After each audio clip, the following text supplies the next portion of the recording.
Hi, what's going on, guys? How are you doing? This is Unique English and Amharic. So I'm going to show you some of the phrases and idioms, but it's all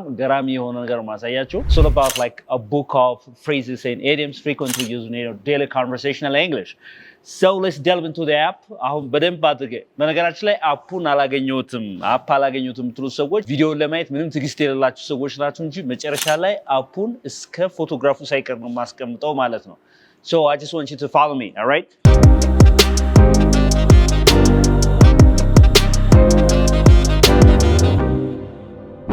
So this is a book of idioms and phrases. እንግሊዝኛ ቋንቋችን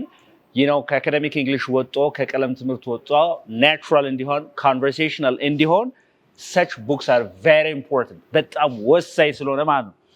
So let's delve into the book of idioms and phrases.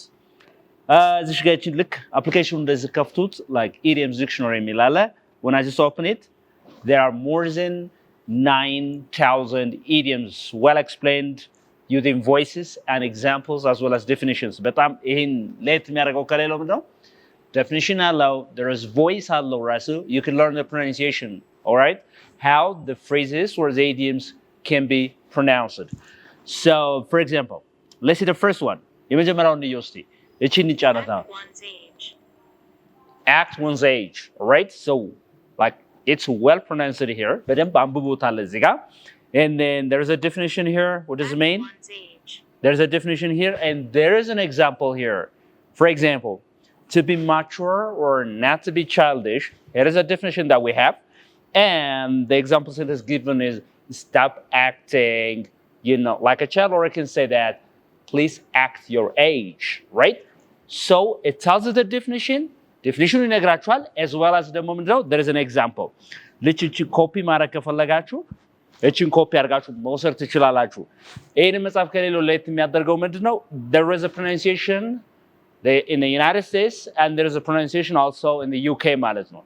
so American English both British English ሁለቱንም የያዘ ነው ማለት how can I pronounce this phrase or this idiom in British English and how can I say it in American English ሁለቱንም የያዘ ማለት ነው Those people who live in the United States of America can use the American pronunciation, and those who live in the UK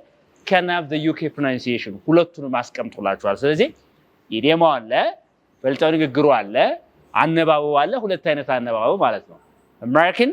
and British ብሎ ከፋፍሎ ለምሳሌ በዚህኛው ዲሞክራት ስቴት act one's age. Listen. Act one's age. There's a difference in between American and British even though there are some similarities. There is a sound difference. I don't know የሆነ ነገር ልዩነት አለው ማለት ነው. Let's see it again. Act one's age. Act one's age. Act one's age. Act one's age is a little bit running and longer, right? It's a little bit running and longer. So that's like ይሄን ኮፒ አድርጋችሁ መውሰድ ትችላላችሁ ኖትቡካችሁ ላይ ማለት ነው. እዚህ ኮፒ የምትላለች እዚህ ጋር ማለት ነው. በሷ ኮፒ ማድረግ ትችላላችሁ. ልክ እንደዚህ ያለ ይሄ የማይክሮፎን ምልክቱ ምንድነው? ድምጹ ነው ማለት ነው. Pronunciation ነው. Two pronunciations. Both American and British touch dress እንደዚህ ያለ በአልፋቤት is well organized so you can use these idioms in your daily conversational English. But one thing that you better know is that like all these 9,000 idioms are not frequently used in your daily conversational English. በጣም 9,000 ሙሉ መያዝ አይጠበቅበትም አንድ ሰው ማለት ነው. So it's alphabetically well organized with definitions and examples. ልክ ይሄን እንደጨረሳችሁ like እዚህ ጋር ወጣ ስትሉ idioms are categorized using their theme ማለት በቲም ተቀምጠዋል እነዚህ አሁን እዚህ ጋር አሁን አንደኛው ለምሳሌ እዚህ ጋር እንንካው ማለት ነው let's press this okay so እዚህ ጋር ages animals clauses ምናምን የሚሉ ነገሮች አሉ አይደለ idioms related to ages idioms related to animals idioms related to clauses ለምሳሌ ከእድሜ ጋር የሚገናኙ ፈሊጣዊ ንግግሮች ከእንስሳ ጋር የሚገናኙ ፈሊጣዊ ንግግሮች ከልብስ ጋር ከከለር ጋር ከክራይም ወንጀል ጋር death ሞት ጋር food ያለ ወደታች ብዙ ነገሮች አሉ ወደታች ሲሄድ ይሄ በጣም አሁን ለአንድ ተማሪ ቻሌንጁ ምንድነው studying the language as a language is a problem right so how can we have a lot of phrases a lot of idioms at a time እንዴት ነው ማግኘት የምንችል ምናምን ነገር የሚለው ነገር ይቺ ነገር ምንድነው በቲም ስላስቀመጠ በካቴጎሪ ስላስቀመጠ it's really important በጣም ወሳኝ ነው for example if I just tell you one phrase today and የሆነ ነገር ብነግራችሁ ቀጣይ ደግሞ ሌላ እዛ ቀጣይ ሌላ when you are asked to speak English it might be very challenging for you so እዚህ ጋር በምን አስቀምጦላችኋል በቲም ማለት ነው በካቴጎሪ በየሆነ ክፍል ለምሳሌ ስለ ኤጅ ማውራት ብትፈልጉ there are idioms related to ages here ይሄው እዚህ ጋር አለላችሁ ማለት ነው and when we start talking about animals there are idioms related to animals here so there are categories of idioms given here ስለዚህ it's very easy for you to speak English once you know such kind of categories በካቴጎሪ ስታጠኑ በጣም አሪፍ ነው የሚሆነው ነው ሁሌ እንደምናገረው ምንድነው never study words like separately I just want you to study collocations words that go together bandit ውስጥ አጠኑት ግን it's easy for you በጣም ቀላል ነው የሚሆንላችሁ ማለት ነው okay ልክ እንደዚህ ያለ ይሄዳል and I want you to start from simple ones right and you go into complex አቀማመጡ ምንድነው ከሲምፕል ወደ ኮምፕሌክስ ስለሆነ የተቀመጠው for example ages ምትሏን በደንብ ከቻላችሁ በኋላ ከዚህ ጋር የሚገናኝ vocabulary ካጠናችሁ በኋላ and then you go to animals and then clauses ያላችሁ ወደ ታች ትመጣላችሁ ማለት ነው ስለዚህ እነዚህን በቲም ስታጠኗቸው like ምናችሁን ይቀንሱላችኋል ማለት ነው ጉልበታችሁ ድካማችሁ በደንብ አድርገው ነው የሚቀንሱላችሁ ማለት ነው ዝም ብላችሁ ካስሩ ከመጀመሪያው አጥንታችሁ እዛው ወደ ሁለተኛው እዛው ወደ ሶስተኛው ከዛ አልፎ ወደ 10ኛው 20ኛው ማለት ሳይሆን you have to go step by step መሄድ ይኖርባችኋል ማለት ነው right so and then why don't you ask me what is the most important part of learning idioms in English is that you can make your English more natural and conversational than before ስለዚህ አንድ ሰው idioms የሚባል ነገር ሲኖረው like phrasal verbs የሚባል ነገር ሲኖረው you can have kind of natural የሚባል English ይኖራችኋል ማለት ነው all right interesting and once you do these things idioms alphabet የሚላለ ታች ማለት ነው ይሄንም በአልፋቤት ማጥናት ከፈለጋችሁ ለምሳሌ a ቤት ያለ a ቤት እዛ b ቤት ያለ b ቤት a መጀመሪያ ጨርሼ እዛ ወደ b ሄዳለሁ ወደ c ሄዳለሁ ምናምን ነገር በአልፋቤት የሚመቸው ሰው ካለ ደግሞ በአልፋቤት ማጥናት ይችላል ማለት ነው and then there is here like ምን የሚላለ my favorite milale you try to just list down those phrases which are important for you like or those idioms which are really important for you for your daily English but some favorite የሆኑትን እዚህ ጋር መታስቀምጡበት ራሱን ይቻለ ምን አለው ማለት ነው space አለው and then you can use the phrases here እዚህ ጋር ደግሞ ሁለተኛው ምን አለ there are phrases proverbs slangs and others ማለት ነው so what are English proverbs You don't have to use English proverbs every day when you speak English. አይደል ሁሉ ጊዜ ስትናገሩ እነሱ ነገሮች መጠቀም የለባችሁም. Once in a longer speech corner you're adding spice to the kind of food that you eat, all right? So ከዚህ ጋር ምን አለ English proverbs የሚላለ English proverbs. So here are the proverbs with sounds, explanations and meanings. እነዚህ ካልቸራሊ ምንድናቸው ማለት ነው ያንድን ካልቸር ያንድን ኖርም ወግ ባህል ምናምን ማታቅ ከሆነ it's very difficult to give translations for such kind of proverbs ስለዚህ ያን ያህል መጨነቅ ለነሱ ላይገባ ይችላል ማለት ነው they're not that much በጣም ሊጥቅጥቅ አድርገህ የምትጠቀምበት ሳይሆን once like one proverb may be used like in a longer speech once in a longer speech once in a longer writing በጣም ረጅም በሆነ ጽሁፍ ረጅም በሆነ ነገር ልትጠቀሙበት አንድ ወይ ሁለት ልትጠቀሙበት የምትችል ነገር ነው እንጂ you don't have to use such kind of things every day because they are culturally connected if you don't know the culture of some societies some countries it's very difficult for you to use that proverbs and very difficult even to bring that into your mother's language አምጦ translate ለማድረግ is hard But I strongly advise you to read more about phrasal verbs እንድታነቡ ማለት ነው. What are phrasal verbs? ምን ብለናልኛ? ከዚህ በፊት ስንማር phrasal verbs are verbs with prepositions having those meanings beyond the literal ones ማለት ነው. ከተሰጠው ከፍ ብሎ ማለት ይሄ ዳይሬክት ማን ተረጉማቸው ግሳዊ ሐረጎች we call them phrasal verbs እንላቸዋለን. ለምሳሌ እስኪ እነዚህ ጋር እንያት እዚህ ጋር ማለት ነው. There are verbs here. በግስ ደረጃ በጣም ወሳኝ የሚባሉ everyday የምንጠቀምበት both academically and conversationally የምንጠቀምባቸው እነዚህ ነገሮች these are verbs given for you so there are a lot of verbs alphabetically የተቀመጡ አሉ እነሱ ነገሮች እዚህ ጋር ታያቸዋላችሁ ማለት ነው ይሄው ምንድነው ይሄ ለየት የሚያደርገው ምንድነው for example I can open this listen to it abash Yeah, there's a difference in between American pronunciation and UK pronunciation ማለት ነው ልዩነቱ እያሳያችሁ ነው So which one is a bit longer? The British English is a bit longer ማለት ነው like listen to that abash all right yeah abash it's shorter right so በሁለቱም ያሳያችኋል ማለት ነው ከዛ ምን አለ እዚህ ጋር there are different forms of the verbs like past tenses gerunds like past participle form እያለ ይሄ አምስቱንም ፎርም እዚሁ ላይ ታያላችሁ ማለት ነው በዛው ማለት ግራመሩንም በዛው ያጠናችሁ ትሄዳላችሁ ማለት ነው and then እዚህ ጋር ምን ምትላለች phrasal verbs ምትላለች መጀመሪያ verbs are given here and phrasal verbs will be formed ማለት ነው so what did you say about phrasal verbs ምንድነው ያለው